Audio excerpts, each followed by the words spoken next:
మాంగళ్యం తంతునానేన మమ జీవన హేతున కంఠే బధ్నామి సుభగే త్యంజీవ శరదాం శతం అని మంత్రోచ్చారణ చేస్తూ వధువు మెడలో వరుడు మంగళసూత్రం కడతాడు.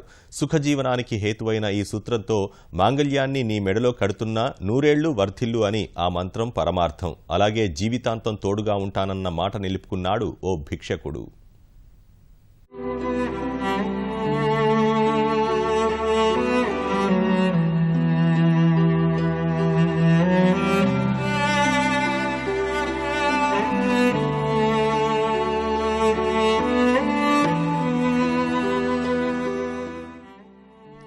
భార్యాభర్తల అనుబంధానికి పేదరికం అడ్డు కాదని మరోసారి నిరూపితమైంది.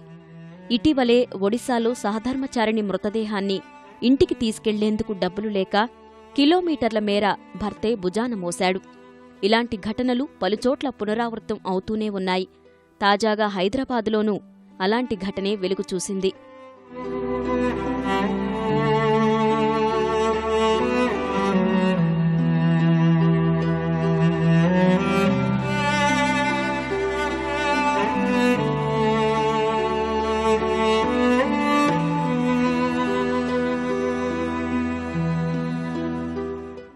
సంగారెడ్డి జిల్లా మానూరు మండలం మైకోడుకు చెందిన రాములు 6 ఏళ్ల క్రితం బతుకుదెరువు కోసం హైదరాబాద్ వచ్చాడు.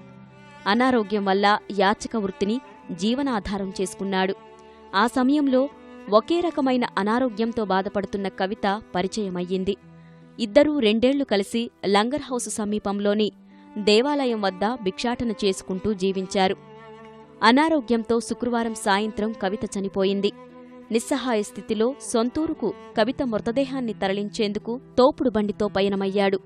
రాత్రివేళ దారి తెలియక పటాన్చెరు వైపు కాకుండా చేవెళ్ల మీదుగా 60 కిలోమీటర్లు పయనించి వికారాబాద్ చేరుకున్నాడు.